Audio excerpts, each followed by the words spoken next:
Real quick, remind us of the timeline. When are things expected to happen? We know that this is the calm before the storm. We can see that.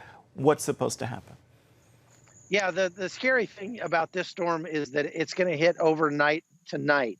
And so, when it's all happening in the dark, people that are in need have a harder time calling for help and that sort of thing. So by this time tomorrow morning, the bulk of the storm should have been passed, according to the track right now. But that doesn't mean that it won't be, still very, very difficult right here where I am, because even the back end of that storm and the storm surge could hang around for quite a bit longer after that. All right, Chuck Holton joining us from Lake Charles, Louisiana. Stay safe. We much appreciate you, Chuck. Thank you. Want to turn now to more on the forecast of Hurricane Laura in this report from Accuweather.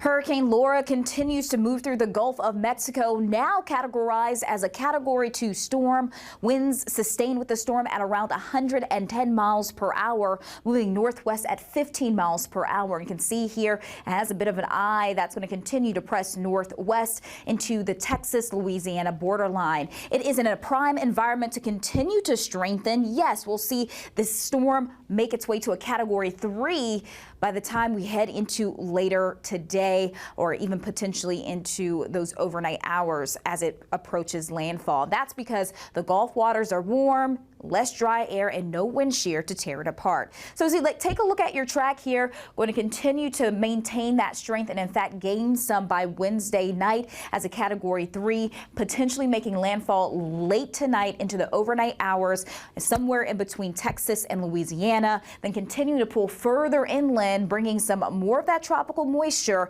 into the United States, across Tennessee, and eventually even portions of the Northeast as we head into the weekend.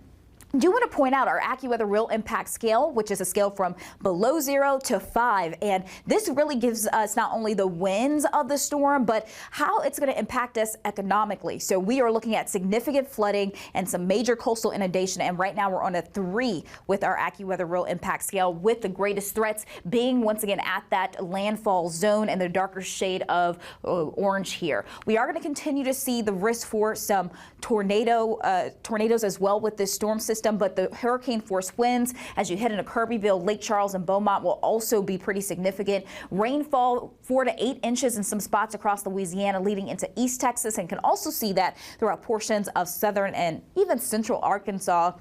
And as I mentioned, coastal inundation will continue to be one of the major concerns as we're looking at life-threatening heights here. Out to Cameron, Louisiana, you can see 10 to 15 feet with that storm surge for a Wednesday to Wednesday night. And if you're out to Galveston, storm surge looking at 1 to 3 feet.